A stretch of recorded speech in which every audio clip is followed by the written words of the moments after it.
कृष्ण ने अपने गीता में कहा है कि योगक्षेम वहाम्यहम्। इसका मतलब है पहले योग, पहले वो क्षेम कहते, पहले उन्होंने योग कहा, उसके बाद क्षेम कहा। क्षेम का मतलब होता है आपका वेलबीइंग, आपका लक्ष्मी तत्व। पर पहले योग होना चाहिए। जब तक योग नहीं होता तब तक परमात्मा से आपसे कोई मतलब नहीं। आपको पहले योग माने परमात्मा से मिलन होना चाहिए। आपके अंदर आत्मा जागृत होनी चाहिए। जब आपके अंदर आत्मा जागृत हो जाती है तब आप परमात्मा के दरबार में असल में जाते हैं। नहीं तो आप रट्टू तोते के जैसे कहा करते हैं, जो कुछ भी बात है बाहर ही रह जाती है। अंदर का आपा जब तक आप जानते नहीं, जब तक आप अपने को पहचानते नहीं, तब तक आप परमात्मा के राज्य में आते नहीं, और इसीलिए आप उसके अधिकारी नहीं हैं जो परमात्मा ने कहा हुआ है। बहुत से लोग परमात्मा को इसका दोष देते हैं कि हम तो इतनी परमात्मा की भक्ति कर रहे हैं, इतनी हम पूजा कर रहे हैं, इतने सर के बल खड़े होते हैं, ये करते हैं, वो करते हैं, भोग चढ़ाते हैं, सुबह से शाम तक रटते बैठते हैं, तो भी हमें परमात्मा क्यों नहीं मिलता। वास्तविकता परमात्मा से बात करने के लिए तक आपका उनसे संबंध होना चाहिए, कनेक्शन होना चाहिए। जब तक आपका योग घटित नहीं होता तब तक क्षेम नहीं हो सकता। क्षेम का मतलब है आपके चारों तरफ से रक्षा, जो लक्ष्मी तत्व हमारे अंदर है वो जागृत हो जाता है। कृष्ण ने सिर्फ ये कहा कि वहाम्यहम्, मैं करूँगा, पर कैसे करूँगा सो नहीं कहा। सो मैं आपसे बताती हूँ वो किस तरह से होता है। जिस वक्त योग घटित होता है तब कुंडलिनी त्रिकोणाकार अस्थि से उठ करके ब्रह्मरंध्र को छेद देती। जब कुंडलिनी की शक्ति ब्रह्मरंध्र को छेदती है तब उसमें ज्योत आ जाती है, क्योंकि आत्मा की ज्योत वो पा लेती, और उस ज्योत के कारण नाभि चक्र में जो लक्ष्मी तत्व है वो जागृत हो जाता है। जैसे ही लक्ष्मी तत्व आप में जागृत हो जाएगा, चारों तरफ से आप देखिएगा आपकी खुशहाली रहेगी। कोई आदमी रईस हो जाए जिसको हम पैसे वाला कहते हैं, वो जरूरी नहीं कि वो खुशहाल है। अधिकतर पैसे वाले लोग महादुखी होते हैं। जितना पैसा होगा उतने ही वो गधे होते हैं, उतने उनके घर के अंदर गंदगी आती, शराब, दुनिया भर की चीज, मक्कारीपन, झूठापन, हर तरह की चीज उनके अंदर रहती है। हर समय डर भय कि अभी गवर्नमेंट आके पकड़ती है, कि खाती है, कि हमारा पैसा जाता है, कि ये होता है वो होता है। तो जो बहुत रईस लोग हैं वो भी कोई लक्ष्मीपति नहीं, क्योंकि उनके अंदर लक्ष्मी का तत्व नहीं जागृत हुआ है। सिर्फ पैसा कमा लिया, पैसा उनके लिए मिट्टी जैसा है, उससे कोई उनको सुख नहीं है। लक्ष्मी का तत्व समझना चाहिए। मैंने पिछली मर्तबा बताया था कि लक्ष्मी कैसी बनाई हुई है। उसके हाथ में 2 कमल है जो गुलाबी रंग के हैं, और एक हाथ से वो दान करती है और एक हाथ से आश्रय देती है। गुलाबी रंग का द्योतक होता है प्रेम। जिस मनुष्य के हृदय में प्रेम नहीं है वो लक्ष्मीपति नहीं हो सकता। उसका घर ऐसा होना चाहिए जैसे कमल का फूल होता है। कमल के फूल के अंदर भंवरे जैसा जानवर जो कि बिल्कुल शुष्क होता है, जिसके कांटे चुभते हैं अगर आप हाथ पे लीजिए तो, उसको तक वो स्थान देता है, अपनी गाभा पर उसको सुलाता है, उसको शांति देता है। लक्ष्मीपति का मतलब यह है कि जिसका दिल बहुत बड़ा हो, जो अपने घर आए हुए अतिथियों को किसी को भी अत्यंत आनंददायी होता है, वो लक्ष्मीपति होता है। लेकिन अधिकतर आप रईस लोग देखते हैं कि वहाँ भिखारी होते हैं, उनके घर आप जाइए तो उनके एकदम जान निकल जाती कि मेरे 2 पैसे खर्च होंगे। जिस आदमी को हर समय ये फिक्र लगी रहती है कि मेरे आज 4 पैसे यहाँ खर्च हो रहे हैं, 2 पैसे वहाँ खर्च हो रहे हैं, इसको जोड़ के रखो, उसको कहाँ बचाऊं, इसको क्या काटूं, वो आदमी लक्ष्मीपति नहीं। कंजूस आदमी लक्ष्मीपति नहीं हो सकता। जो कंजूस है वो कंजूस है, वो लक्ष्मीपति नहीं है। कंजूस आदमी दरिद्री होता है, महादरिद्री होता है, उसमें कोई बादशाहत नहीं होती। जिस आदमी की तबीयत में बादशाहत नहीं होती उसको लक्ष्मीपति नहीं कहना चाहिए। जो आदमी बादशाही होता है वो चाहे गरीबी में रहे चाहे अमीरी में रहे, वो बादशाह होता है। वो बादशाह के जैसा रहता है, छोटी छोटी चीज के पीछे में, 2-2 पैसे के पीछे में, 2-2 कौड़ी के पीछे में, इसके पीछे में, उसके पीछे में परेशान होने वाला लक्ष्मीपति नहीं हो सकता। उसीलिए लक्ष्मी तत्व फिर जागरूक नहीं होता, इसलिए नाभि चक्र की बड़ी जोर की पकड़ हो जाती है। मटेरियलिज्म आ जाता है उस आदमी के अंदर, जड़वादी हो जाता है। छोटी छोटी चीज का उसको बड़ा ख्याल, ये मेरा, ये मेरा, ये मेरा बेटा, ये मेरा फलाना, ये ठिकाना, ये सारी चीज जिस आदमी में आ गई वो लक्ष्मीपति नहीं। इसकी चीज मारूं कि उसकी चीज मारूं, कि ये लूं कि वो लूं, कि सब मेरे लिए होना चाहिए, इस तरह से जो आदमी सोचता है वो भी लक्ष्मीपति है, जो दूसरों के लिए सोचता है। अगर मेरा अच्छा आलीशान मकान है तो इसमें कितने लोग आकर बैठेंगे, अगर मेरे पास आलीशान चीज़ें तो कितने लोगों को आराम होगा, कैसे मैं दूसरों का स्वागत कर पाऊंगा, कैसे मैं दूसरों की मदद कर पाऊंगा, किस तरह से मैं उनको अपने हृदय में स्थान दूंगा। मदद का भी सवाल नहीं उठता। आदमी ये सोचता कि ये मेरे ही अपने हैं, इनके साथ जो भी मैं करना है मैं अपने साथ कर रहा हूँ। तब असली लक्ष्मी तत्व जागृत हो जाता है। कमल के जैसा उसका रहन सहन, उसकी शक्ल होनी चाहिए, सुरभित होना चाहिए ऐसा आदमी, न कि उसे हर समय घमंड की बदबू आए। अत्यंत नम्र होना चाहिए। कमल का फूल हमेशा आपने देखा है उसमें एक ऐसी हमेशा थोड़ी सी झुकान रहती है। कमल कभी भी ऐसा खड़ा नहीं होता है, तो थोड़ी सी झुकान जरूर डंठल में आ जाती है। उसी प्रकार जो कम से कम जो लक्ष्मी जी के हाथ में कमल है, दोनों में इसी तरह की सुकुमारता है। दूसरों से बात करते वक्त वो बहुत ठंडी तबीयत से, आनंद से, प्रेम भरा इस तरह से बात करता है। झूठा नहीं होता, कोई प्लास्टिक के नहीं होते हैं वो कमल, असल में होते हैं। ऐसा मनुष्य असल में कमल के जैसा होना चाहिए। एक हाथ से वो दानी होना चाहिए, उसके हाथ से दान बहते ही रहना चाहिए, बहते ही रहना चाहिए। हमने अपने पिता को ऐसे देखा है, हम पिता की अपनी बात हम देखते हैं बहुत बार, बहुत दानी आदमी थे, देते ही रहते थे, कि पास कुछ ज़्यादा हो जाए वो बांटते ही रहते थे। कोई यही मज़ा ही नहीं आता जब तक वो बांटे नहीं। और उनसे कोई कहे कि आप आँख उठा के भी नहीं देखते, जो आया वही उठा के ले जा रहा, आप आँख उठा के नहीं देते, आँख उठा के नहीं देते, तो कह ले मैं क्या देखूं, जो देने वाला दे रहा, मैं तो सिर्फ बीच में खड़ा हूँ, दे रहा हूँ। उसको देखने का मुझे तो शर्म लगती है, लोग कहते कि तुम दे रहे हो। इस तरह का दानत वाला आदमी जो होता है, जो अपने लिए कुछ भी संग्रह नहीं करता, दूसरों को बांटते रहता है, दूसरों को देते रहता है, देने में ही उसको आनंद आता है, लेने में नहीं, ये आदमी लक्ष्मीपति होता है। ऐसे ही को मिलता है हजार बार और देते रहता है। जो अपने ही बारे में सोचता रहे, मेरा कैसा भला होगा, मेरे बच्चों का कैसा भला होगा, मैं कैसे अच्छा होऊंगा, ऐसे आदमी को लक्ष्मीपति, उसमें कोई शोभा नहीं थी, वो भिखारी होता है। और एक हाथ से वो आश्रय देता है अनेक को अपने घर में, जो भी आए उससे अत्यंत प्रेम से रहना, उसके अत्यंत अपने बेटे जैसी उसकी सेवा करना, आश्रय। उसके यहाँ नौकर चाकर, घर में जानवर, अनेक लोग उसके आश्रय में होते हैं, पर वो हमेशा ये जानते हैं कि हमारा आश्रयदाता है। कोई हमें तकलीफ होगी वो हमें देगा, रात को उठ करके भी देगा, और चुप कैसे करता है, उसे बताता नहीं, जताता नहीं, दुनिया को दिखाता नहीं कि मैंने इनके लिए इतना कर दिया, वो कर दिया, एकदम चुप कैसे कर देता है। परमात्मा भी हूबहू ऐसा है। वो एक स्त्री स्वरूप, माँ स्वरूप बनाया हुआ लक्ष्मी जी का स्वरूप है। और एक कमल पे लक्ष्मी जी खड़ी हो जाती है। आप सोचिए, कमल पे खड़ा होना माने आदमी में कितनी सादगी होनी चाहिए, बिल्कुल हल्का, उस पर कोई बोझा, कमल पर भी वो खड़े हो सके ऐसा आदमी उसे होना चाहिए, जो किसी को अपने बोझे से न दबाए, जो बहुत ही नम्र होना चाहिए। जो दिखाते फिरते हैं हमारे पास ये चीज़ है, वो चीज़ है, फलाना है, ठिकाना है, वो लक्ष्मीपति नहीं हो सकते। मातृत्व उनमें होना चाहिए, माँ का हृदय होना चाहिए, तब उसे लक्ष्मीपति कहना चाहिए। ये सब लक्ष्मीपति के लक्षण हैं। और जब आपके अंदर ये तत्व जागृत हो जाता है तो पहली चीज़ आप में आती है संतोष। ऐसे तो किसी चीज़ का अंत ही नहीं है। आप जानते हैं कि इकोनॉमिक्स में कहते हैं कि कोई सी भी वांट सैशिएबल होती ही नहीं इन जनरल। आज आपके पास ये है तो कल वो चाहिए, वो है तो वो चाहिए, वो चाहिए तो वो चाहिए।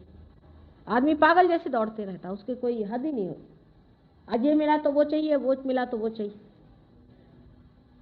लेकिन आदमी में संतोष आ जाता है, उसे संतोष आ जाता है। जब तक आदमी में संतोष नहीं आएगा वो किसी भी चीज़ का मज़ा नहीं ले सकता, क्योंकि संतोष जो है ये वर्तमान की चीज़ है, प्रेजेंट की चीज़ है।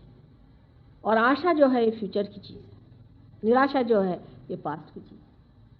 आप जब संतोष में खड़े रहते हैं, फुल्ली सेटिस्फाइड जैसे, तब आप पूरा उसका आनंद उठा रहे हैं जो आपको मिला हुआ। नहीं तो उनके पास कितना भी रहता है तो भी कहते अरे उसके पास इतना, मुझे वो चाहिए, तो ये काहे को मिला, फिर वो मिल गया तो उसको वो चाहिए। कभी भी ऐसा आदमी अपने जीवन का आनंद नहीं उठा सकता, कभी भी वो ऊंचा नहीं उठ सकता। रात दिन उसकी नज़र जो है ऐसी पड़ती रहेगी, जो चीज़ें बिल्कुल व्यर्थ है, जिनका कोई भी महत्व नहीं, जिनका जीवन में कोई भी महत्व नहीं, जिसका अपने जीवन के आनंद से कोई भी संबंध नहीं, ऐसी चीज़ के पीछे में वो भागते रहते हैं।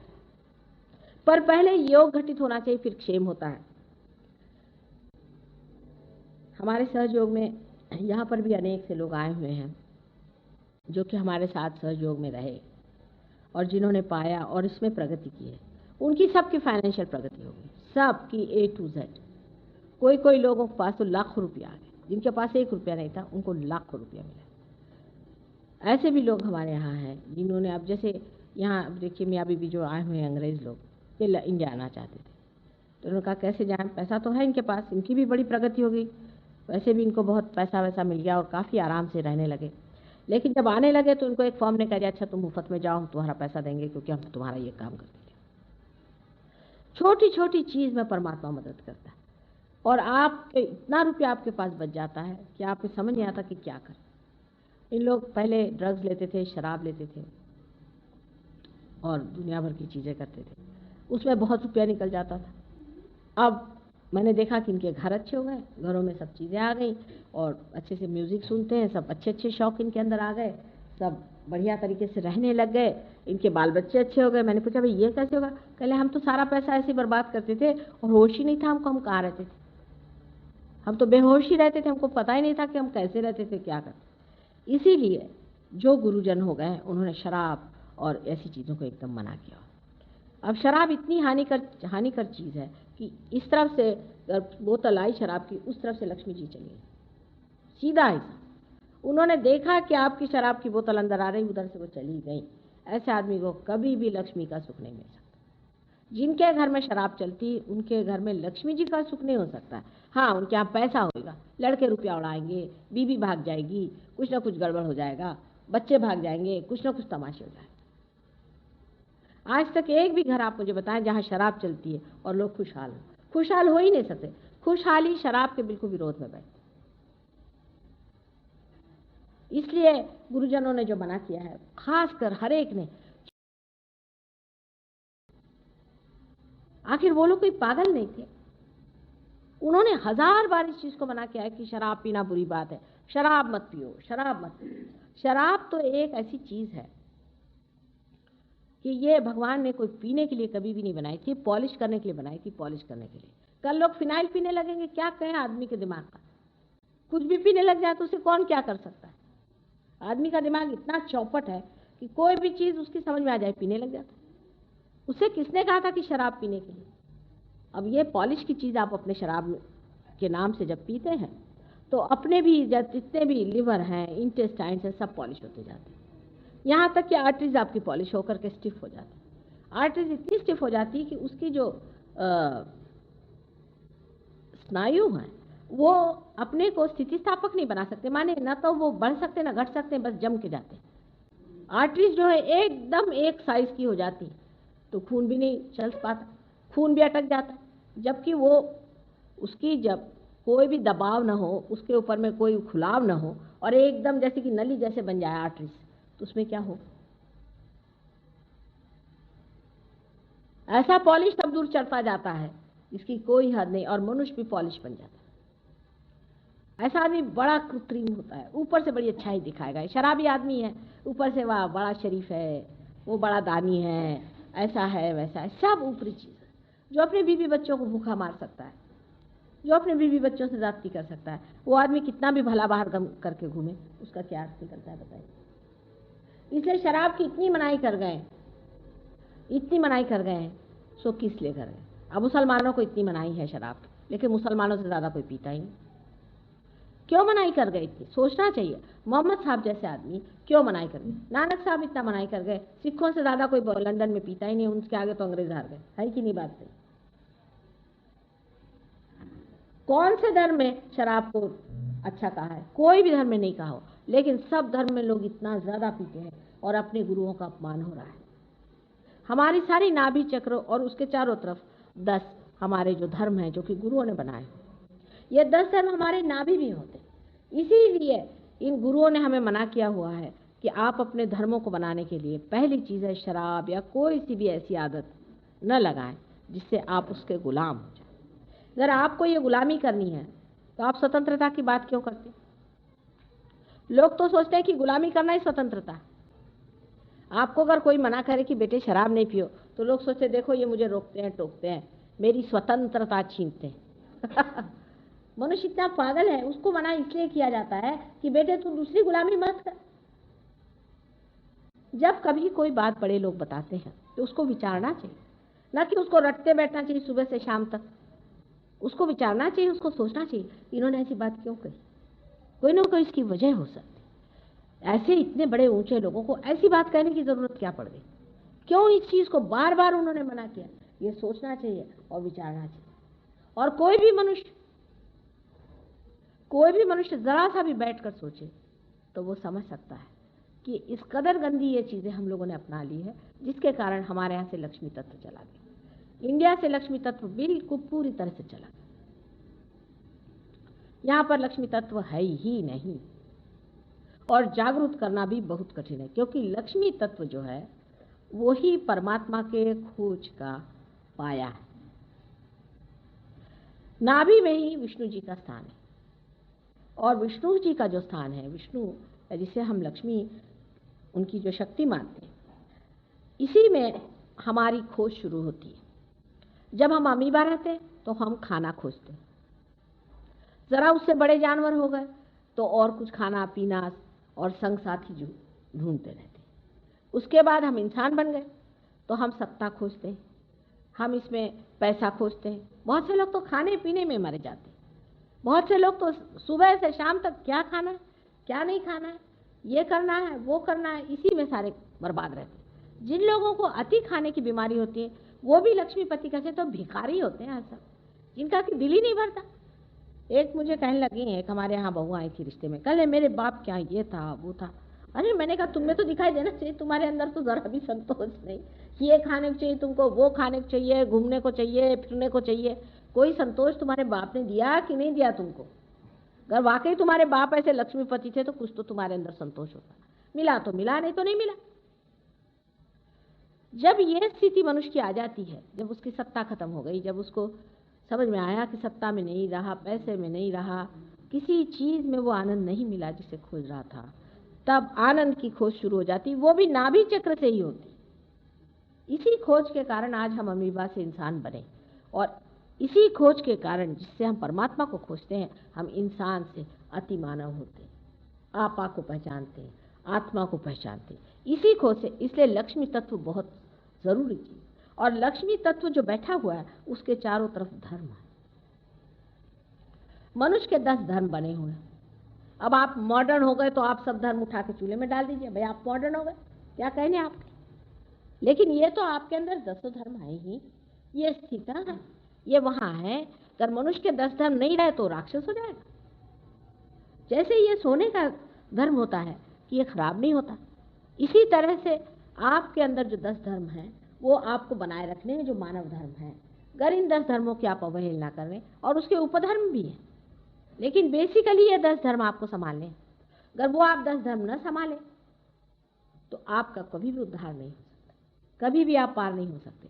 पहले जब तक आप धर्म को नहीं बनाते हैं तब तक आप धर्मातीत नहीं हो सकते, धर्म से ऊपर नहीं हो सकते। पहले इन धर्मों को बनाना पड़ता है, और इसीलिए इन गुरुओं ने बहुत मेहनत की है, बहुत मेहनत करी है। इनकी मेहनत को हम लोग बिल्कुल मटिया मेट करें अपनी अकल की वजह से, सब इसको खत्म कर दे रहे। इन 10 धर्मों को बनाना हमारा पहला परम कर्तव्य है। लेकिन आजकल के जो गुरु निकले हुए हैं उनको आपसे धर्म से कोई मतलब नहीं। आप शराब पीते जो हमको भी एक बोतल और आपको कोई हर्जा नहीं। अच्छा, आप अगर औरतें रख रहे हैं, ठीक है रखिए, 10 औरतें रखिए, और एक हमारे पास भी भिजवा दीजिए, या अपनी बीवी बच्चे हमारे पास भेज दीजिए। आपके जेब में जितना रुपया हमारे पास दे दीजिए, हमें आपसे कोई मतलब नहीं। आपको जो भी धंधा करना है आपके बस पर्स में जितना पैसा वो इधर जमा कर दीजिए, फिर आप चाहे जैसा। आज ये किस्सा बता रही थी कि हमारे आई हुई है साथ में कि इनकी बहन कज़न थी, वो राजकन्या है वो भी, और उनके पति बहुत शराबी कबाबी बहुत बुरे आदमी थे, और वो एक गुरु के शिष्य थे। इन्होंने जाकर उनसे बताया कि आदमी मारता है, पीटता है, सताता है, औरत रख ली है, उसको कुछ कहो, वो औरतें रखता है और राजकुमार है, लेकिन क्या करें, उसका इतना खराब हो रहा है। तो कहले रहने दो, तुमको क्या करने का। उसे रुपया हटते गए, गुरुजी को मतलब उनके रुपये से। ये कोई गुरु है जो कि आपसे रुपया हटते हैं? आपसे गुरु हो ही कैसे सकते जो आपके पैसे के बूते पर रहते हैं? ये तो पैरासाइट है। आपके नौकरों से भी गए भी थे, कम से कम आपके नौकर आपका कुछ काम करते हैं। जो लोग आपसे रुपया लेकर के जीते हैं, ऐसे दुष्टों को तो बिल्कुल राक्षसों के योनि में डालना चाहिए। और ऐसे दुष्टों के पास जाने वाले लोग भी महामूर्ख है, मैं कहती हूँ। वो देखते क्यों नहीं? क्या आप परमात्मा को खरीद सकते हैं? आप किसी गुरु को खरीद सकते हैं, अगर कोई गुरु हो तो कभी अपने को बेचेगा? उसकी अपनी एक शान होती है, उसको आप खरीद नहीं सकते। कोई भी चाहे, एक ही चीज से आप उसको मात कर सकते हैं, आपके प्यार से, आपकी श्रद्धा से, आपके प्रेम से, भक्ति से, और किसी चीज से वश में आने वाली चीज नहीं। उसकी अपनी एक शान होती है, वो अपनी एक प्रतिष्ठा में रहता है, उसकी एक बादशाहत होती है। उसको क्या परवाह होगी? आप है रईस तो बैठे अपने घर में, उसको क्या? वो पत्तल में भी खा सकता है, वो क्या जमीन पर भी सो सकता है, वो चाहे राजमहल में रह सकता है, वो जैसा रहना चाहे रहेगा, उससे आपसे कोई मतलब नहीं। उसको तो सिर्फ आपके प्यार से, आपकी श्रद्धा से और आपकी खोज से, अगर आपको खोज है तो सर आंखों पर वो आपको उठा ले। ऐसे गुरु को खोजना चाहिए जो आपको परमात्मा की बात बताए, जो आपके आत्मा की पहचान कराए, जो मालिक से मिलाए, वही गुरु माना हुआ है। जिसे दिखे उसी को गुरु, ये तो अगुरु भी नहीं है, राक्षस है, राक्षस। अंगूठियां निकाल के आपको देते, जो आदमी आपको अंगूठी निकाल के देता है वो क्या परमात्मा की बात करता होगा? आपका चित्त अंगूठी में डालता है, आपको दिखाई नहीं देता। जो अब एक है वो नंगा नाचना सिखा रहे, अधर्म सिखा रहे, कौन से धर्म में लिखा है इस तरह की चीज? दूसरे आजकल के गुरुओं के बारे में ये भी जानना चाहिए कि अपने ही मन से कोई चीज निकाल ली है। इनका पहले के गुरुओं के साथ कोई नहीं मेल बैठता। वो जैसे रहते थे, जैसी उनकी सिखावन थी, जिस तरह से उनका बर्ताव था, जो उनकी बातें थी, उससे इनका कोई मेल नहीं बैठता। अपने जो धर्म का जो अनेक इतिहास चले आ रहे हैं, जिसको कि आप कह सकते हैं कि किसी भी धर्म में देखिए तो वही चीज कही जाती। आप अपने शंकराचार्य को पढ़ें तो आप सहयोग समझ लेंगे, आप कबीर को पढ़े आप सहयोग समझ लेंगे, नानक को पढ़े आप समझ लेंगे, मोहम्मद को पढ़े आप समझ लेंगे, क्राइस्ट को पढ़े आप समझ लेंगे, कन्फ्यूशस और सोक्रेटिस से लेकर सबको आप देखें तो सहयोग ही सिखाते रहे। और ये जो सब आपको सर के बल उठना और फलाना ढिकाना और दुनिया भर की चीज आपको नचा नचा करके मारते हैं, इनको कैसे आप गुरु मान लेते हैं? एक ही गुरु की पहचान है, जो मालिक को मिला है वही गुरु है और बाकी गुरु नहीं। सत्य पे अगर आप खड़े हुए हैं तो आपको इसी चीज को देखना है। लेकिन इंसान इतना सुपरफिशियल हो गया है कि उसको सर्कस को देखता है। कितने तामझाम लेकर के आदमी घूम रहा है, कितनी हंडिया सर पे रख के चल रहा है, बाल कैसे बना के चल रहा है, क्या सींग लगा के चल रहा है। गुरु की सिर्फ एक ही पहचान है कि वो सिवाय मालिक के और कोई बात नहीं जानता, उसी में रमा रहता है। वही गुरु माने आपसे ऊंचा इंसान है। लेकिन जिनको आप खरीदते हैं बाजार में, जिनको आप पैसा देते हैं, जो आपको बेवकूफ बनाते हैं, जो आपको हिप्नोटाइज करते हैं, उनके साथ आप बंधे हुए हैं, उनके साथ आप लगे हुए हैं, तो इस तरह के लोगों को क्या कहा जाए? और कलयुग में, इस घोर कलयुग में तो ऐसे अनेक हैं, अजीब अजीब तरह के एक नमूने हमें आपसे बता, किसका वर्णन करूं, किसका कहूं। ऐसे कभी न गुरु हुए न होंगे मेरे ख्याल से, जिसका आजकल हो रहा है नमूने एक से। पर वो ऐसी चिपकन होती उस चीज की कि अभी एक वहां पर देहरादून में एक देवी जी आई, उनकी कुंडलिनी एकदम ऐसी जमी हुई ऐसी। तो मैंने कहा भाई तुम कौन गुरु के पास गई? तो उन्होंने बड़े से बताया कि उनके पास गए। मैंने कहा आपने उनके बारे में पेपर में पढ़ा कि नहीं पढ़ा? एक 18 साल की लड़की के साथ उन्होंने जो भी गड़बड़ किया था, उस लड़की ने और 25 और लड़कियों ने ब्लिट्स में और इसमें उसमें सब दूर छापा था, 10 साल पहले छापा था। कहले हमने पढ़ा पर वो सब झूठ है। हमने कहा झूठ है तो आपको क्या मिला उनसे? तो उनको बड़ा बुरा लग गया। कहले मैं तो माता जी शादीशुदा औरत हूं, मैं ऐसी हूं, मैं ऐसा। फिर मैंने ऐसे आदमी के दरवाजे जाना ही क्यों? लेकिन उस पर वो ये नहीं कि औरत बदमाश है, ये नहीं कि वो खराब औरत है, पर उस पर हिप्नोसिस है, हिप्नोटाइज्ड है।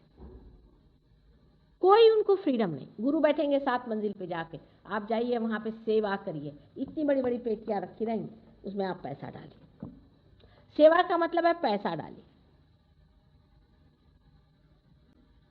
और लोग घर से पैसे भर भर के ले जाते हैं वहां डालने के लिए। या आप देख लीजिए कहीं भी जाकर इतनी बड़ी बड़ी ट्रंकें रखी रहेंगी।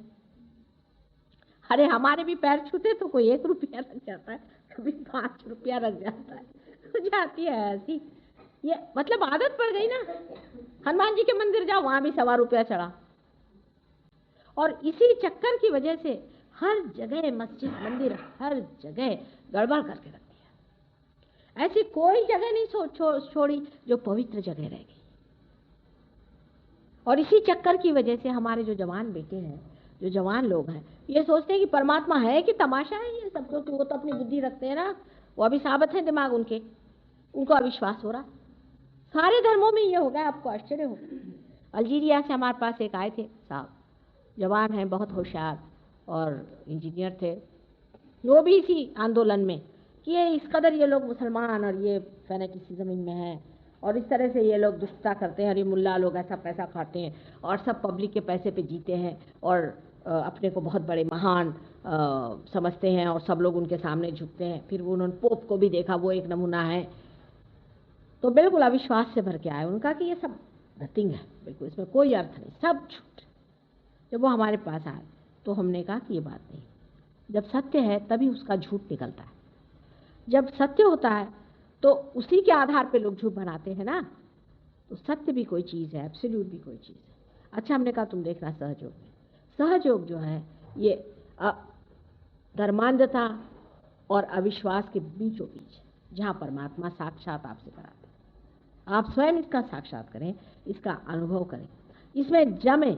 जब तक आप सहयोग में जमते नहीं तब तक आप पूरी तरह से इसका अनुभव नहीं कर सकते। जो जम गए उन्होंने मिल जाता है। जिन खोजा तिन पाया। कर खोजा ही नहीं तो कोई आपके पैर पे तो सत्य बैठने नहीं वाला आके कि भैया मुझे खोज।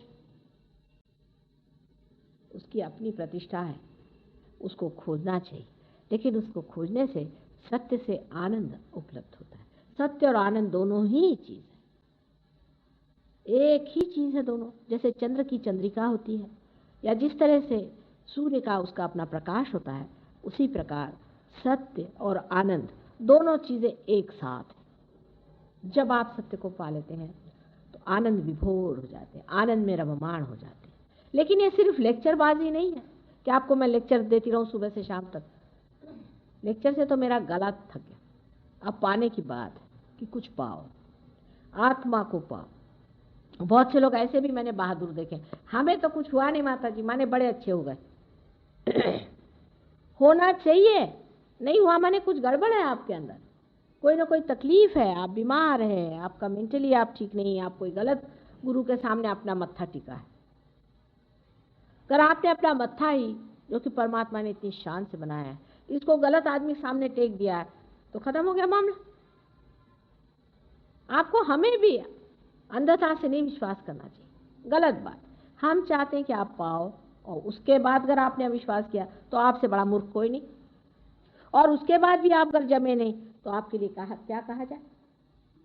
जब आप पा लेते हैं तब इसमें जमिए, और जमने के बाद आप देखिए कि आपकी पूर्ण शक्तियां जो भी हैं इस तरह से हाथ से बहती हैं, और आप फिर दूसरों को भी इस आनंद को दे सकते हैं, दूसरों को भी ये सुख दे सकते हैं। और ये किस तरह से घटित होता है, कैसे बन पड़ता है, ये आप धीरे धीरे जैसे जैसे इसमें गुजरते जाते हैं आप खुद इसको समझते हैं। अब इनमें से बहुत से लोग हैं 6 महीने पहले हमारे पास में, सिर्फ 6 महीने पहले हमारे पास में। अभी डॉक्टर बरजोर जी साहब हैं, ये हमारे पास 6 महीने पहले आए, और ये बहुत बड़े डॉक्टर हैं लंदन के, इसके अलावा जर्मनी में भी प्रैक्टिस करते हैं। जब से इन्होंने पाया है इसके पीछे पड़ गए, तब से इन्होंने कैंसर ठीक किए हैं, दुनिया भर की बीमारियां ठीक की, और अब कहते हैं कि इसको पाने के बाद बाकी सब कुछ इरेलेवेंट लगता है हमको, क्योंकि जब आप बिल्कुल सूत्र पे ही काम करने लग गए, जब सूत्र को आपने पकड़ लिया तो फिर बाकी चीज़ें हिलाना कोई मुश्किल है। इसी प्रकार आप सब इसके अधिकारी हैं, इसीलिए से सहज कहते हैं। सह माने आपके साथ, ज माने पैदा हुआ, ये आप भी इसके अधिकारी, हर एक आदमी इसका अधिकारी है और इसको पा लेना चाहिए। जैसे एक दीप दूसरे दीप को जला सकता है, उसी प्रकार एक रियलाइज सोल दूसरे को रियलाइजेशन दे सकता है, पर रियलाइज सोल होना चाहिए। अगर एक दीप जला ही हुआ नहीं तो दूसरे दीप को क्या करेगा। जब दूसरा दीप जल जाता है तो वो तीसरे को जला सकता है। इसी प्रकार ये घटना घटित होती है और आदमी के अंदर में लाइट आ जाती है। अब लाइट आने का मतलब ये नहीं कि आप लाइट देखते हैं, ये भी एक दूसरी अजीब सी चीज़ है कि लोग लाइट देखना चाहते हैं। देखना जब होता है तब वहाँ आप नहीं होते। जैसे कि समझ लीजिए आप जब बाहर हैं तो आप इस बिल्डिंग को देख सकते हैं, लेकिन जब आप अंदर आ गए तो क्या देखिएगा, कुछ भी नहीं। तब तो सिर्फ आप होते मात्र हैं, आप देखते नहीं हैं कुछ। जहाँ जहाँ देखना होता है तो सोचना कि आप अभी बाहर हैं, लाइट जो लोगों को दिखाई देती है, ये शॉर्ट सर्किट हो जाता है ना, वैसी लाइट है, स्पार्क होता है। इसलिए जिस चीज़ को लाइट दिखाई हो वो मुझे बताएं, आज्ञा चक्र टूटा है उस आदमी, उसको ठीक करना पड़ेगा। ये सारे चक्र भी कुंडलिनी अपने आप से ठीक करती चलती है। वो आपकी माँ है, आप हर एक की अलग अलग माँ है। वो आपकी, जिसको सुरती कहते हैं, वही यह सुरती है, और ये अपने आप से चढ़ती है और अपने आप आपको ठीक करके वहाँ पहुँचा देती है। आप में अगर कोई दोष भी है वो भी हम समझ सकते हैं, वो भी वो बता देती कि इनका दोष ठीक कर दो। कोई गलती हो गई वो भी ठीक हो सकता है, लेकिन अपने को रिसेप्टिव मूड में रखना चाहिए कि हम इसे ले लें, प्राप्त कर लें और हो जाए। अब कल भी एक बात जो उठी थी वो आज भी दिमाग में किसी के उठ रही है कि कुंडलिनी अवेकनिंग तो लोग कहते हैं बड़ी मुश्किल चीज़ है, बड़ी कठिन चीज़ है, ये कैसे होती है? इसमें कोई नाचते हैं, कोई बंदर जैसे नाचते हैं, कोई कुछ करते हैं, कुछ भी नहीं होता। हमने हजारों की कुंडलिनी जागृत की और पार किया हुआ है, ऐसे कभी भी नहीं होता है। जो परमात्मा ने आपके उद्धार के लिए चीज़ रखी हुई है, आपके पुनर्जन्म के लिए आपकी माँ है, वो आपको कोई भी दुख नहीं देती, उल्टे आपको वो अत्यंत सुखदायी है। कैंसर जैसी बीमारी कुंडलिनी की अवेकनिंग से ठीक होती है, सारी बीमारियां आपकी ठीक हो सकती है। इस तरह की बड़ी भारी प्रेमदायिनी, आशीर्वाददायिनी, इस तरह की बड़ी भारी शक्ति आपके अंदर में है। तो इस तरह की गलत धारणाएं कर लेना कि हम बंदर हो जाएंगे या मेंढक हो जाएंगे, आपको अति मानव जो बनाने वाली चीज़ है वो आपको क्या मेंढक बनाएंगे? इस चीज़ को आप समझ लें। अब ये कठिन होता है, वो उसके लिए कठिन है जो बेवकूफ़ है, जिसको मालूम नहीं। जो इसका अधिकारी नहीं उसके लिए कठिन है, जो इसका अधिकारी और जो इसके सारे ही काम काज जानता है उसके लिए बाएं हाथ रखे। हो सकता है कि हम इसके अधिकारी हैं और हम इसके सारे ही काम जानते हैं, इसीलिए आसानी से उठती है। बहरहाल आप अपनी आँख से देख सकते हैं इसका उठना, आप इसकी जागृति देख सकते हैं, इसका चढ़ना भी देख सकते हैं, और उसकी हम लोगों ने फिल्म भी बनाई है। पर जो लोग बहुत शंकाखोर होते हैं उनके लिए सहयोग ज़रा मुश्किल से पनपता है। इस चीज़ को पाना चाहिए और इसको लेना चाहिए। आजकल जो ज़माना आ गया है, जिस ज़माने में हम रह रहे हैं कल युग में, असल में हम ये कहेंगे कि आध्यात्मिक दृष्टि से हम लोग बहुत ही ज़्यादा कमज़ोर हैं, इनसेंसिटिव, संवेदना हमारे अंदर नहीं। हम अध्यात्म की चीज़ को अगर समझते होते और अगर समझते कि आत्मा की पहचान क्या है, तो हम कभी भी गलत गुरुओं के पीछे नहीं भागते। लेकिन हमारे अंदर सच को पहचानने की शक्ति बहुत कम हो गई, क्षीण हो गई। हम नहीं पहचान सकते कि सच्चाई कहाँ है। उसकी वजह यह है कि हम इतने कृत्रिम हो गए, इतने आर्टिफिशियल हो गए। आप आर्टिफिशियल हो जाइएगा तो आपके सत्य को पहचानने की शक्ति कम हो जाएगी। पर जैसे गांव में अभी मैं देखती कि गांव में लोग एकदम पहचान लेते, वो पहले पहचान लेते कि कौन असल है कौन नकल है। गांव के लोगों में नब्ज होती है इस चीज़ को पहचानने की, वो समझते हैं कि ये आदमी नकली है और ये आदमी असली। पर शहर के लोग तो आप जानते हैं कृत्रिम हो जाते हैं, आर्टिफिशियली रहते हैं, इसलिए शहर के लोगों को पहचान नहीं होती, और इसीलिए वे जितने चोर भांगते लोग हैं ये सब आपके शहर के पीछे लगे।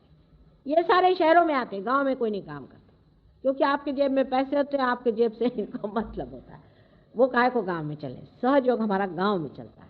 असल में शहर में तो हम यूं ही आते हैं, लेकिन असल में हमारा काम जो है गांव में होता है।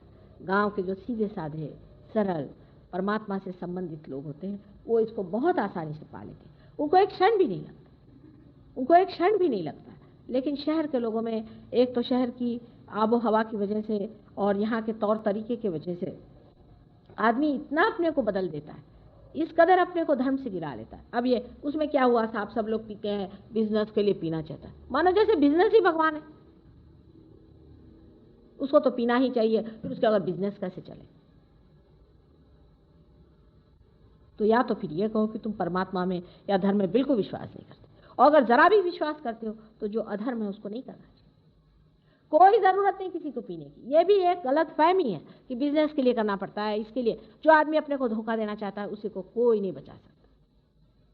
हमारे पति भी आप जानते हैं कि सरकारी नौकरी में रहे, उन्होंने बहुत बड़ी शिपिंग कंपनी चलाई, उसके बाद आज भी बहुत बड़ी जगह पे पहुंचे हुए हैं। हमेशा उनका, कभी मैंने उनसे एक ही बात कही थी कि शराब मेरे बस की नहीं, और ज़िंदगी भर उन्होंने कभी छुई नहीं, एक बूंद नहीं भी, और भगवान की कृपा से बहुत सक्सेसफुल रहा। सब उनको मानते हैं, सब उनकी इज्जत करते हैं। आज तक किसी शराबी आदमी का कहीं पुतला बनाया कि महा शराबी थे? मुझे एक भी बताया, एक भी देश। इंग्लैंड में लोग इतनी शराब पीते हैं, मैंने किसी को देखा नहीं कि ये बड़ा शराबी खड़ा हुआ है, इसकी पूजा हो रही कि शराब पीता था। किसी शराबी की आज तक संसार में कहीं भी मान्यता हुई है? फिर आपका बिजनेस इससे कैसे बढ़ सकता है? अगर आपकी इज्जत ही नहीं रहेगी तो आपका बिजनेस कैसा था? इज्जत से बिजनेस होती है। धोखाधड़ी से बिजनेस नहीं है। जो आदमी एक बार खड़ा हो जाए तो कहते हैं कि एक आदमी खड़ा हुआ है ये। इस तरह से अपने को आप इन चक्करों में, इन सोसाइटीज में, इसमें इस तरह से क्यों मिलाते जा रहे हैं? आप अपने व्यक्तित्व को संभालें, इसी के अंदर परमात्मा का वास है। आजकल के ज़माने में ये बातें करना ही बेवकूफ़ी है और कहना ही बेवकूफ़ी है, लेकिन आप नहीं जानते कि आपने अपने को कितना तोड़ डाला है, अपने को कितना गुलाम कर लिया। इन सब चीज़ों में अपने को बहा देने के बाद आपको मैं क्या दे सकती हूँ? आप ही बताइए। अब कम से कम सबको ये व्रत लेना चाहिए कि हम खुद जो हैं, हमारी इज्जत है। परमात्मा ने हमको एक अमीबा से इंसान बनाया है। एक अमीबा छोटा सा, उससे इंसान बनाना कितनी कठिन चीज़ है। हजारों चीज़ों में से गुजार करके, इतनी योनियों में से गुजार के आज आपकी जैसी एक सुंदर सी चीज़ परमात्मा ने बना के रखी। फिर आपको उसने फ्रीडम दे दी, स्वतंत्रता दे दी कि तुम चाहो तो अच्छाई को वर्ण करो और चाहे तो बुराई को।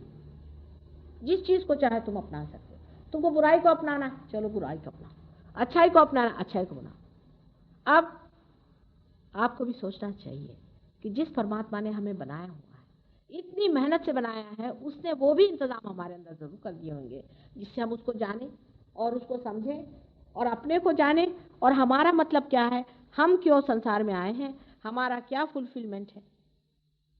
मनुष्य ने ये कभी जानने की कोशिश नहीं की कि आखिर हम इस संसार में क्यों। साइंटिस्ट ये क्यों नहीं सोचते कि हम अमीबा से इंसान क्यों बनाए। हमारी कौन सी ऐसी बात है कि जिसके लिए परमात्मा ने इतनी मेहनत की और उसके बाद हमें स्वतंत्रता दे दी। बस इसी जगह परमात्मा भी आपके आगे झुक जाते हैं, क्योंकि आप स्वतंत्र हैं। आपकी स्वतंत्रता परमात्मा नहीं छीन सकते। अगर आपको परमात्मा के साम्राज्य में बिठाना है, आपको अगर राजा बनाना है, तो आपको परतंत्र करके कैसे बनाए? आपको क्या हिप्नोसिस करके बनाया जाए? आप पूरी तरह से स्वतंत्र हैं। आप चाहें तो परमात्मा को स्वीकार करें अपने जीवन में और चाहे तो शैतान को करें। दोनों रास्ते आपके लिए पूरी तरह परमात्मा ने खोल के रखे और सबने बड़ी मेहनत की है। मैं आपसे बताती हूँ कि गुरुओं ने कितनी आफतें उठाई हैं, इतनी मेहनत आपके पीछे सारे जितने भी अवतार हो गए, उन्होंने, गुरुओं ने कितनी मेहनत करी, उनको कितना सताया हमने, उनको कितना चला, उनकी कितनी तकलीफ, वो सारी बर्दाश्त करके उन्होंने आपको बिठाने की कोशिश की। लेकिन कलयुग ऐसा कुछ आया बवंडर जैसे कि हम सब कुछ भूल गए और हमारी जो भी आत्मिक संवेदन है उसको भूल गए। हम पहचान ही नहीं पाते किसी इंसान की शक्ल देख करके कि ये असली है कि नकली है। आश्चर्य हो, शक्ल से जाहिर हो जाता है। अगर कोई आदमी वाकई में परमात्मा का आदमी है, उसकी शक्ल से जाहिर होता है। हम ये पहचानना ही भूल गए। ये हमारे अंदर की जो सेंसिटिविटी है, जो हमारे अंदर की संवेदनशीलता है, वो पूरी तरह से खत्म हो गई। जब रामचंद्र जी संसार में आए थे, सब लोग जानते थे कि एक अवतार है। कृष्ण जब आए थे, सब लोग जानते थे कि एक अवतार है। लेकिन आज ये जमाना आ गया कि कोई किसी को पहचानता नहीं।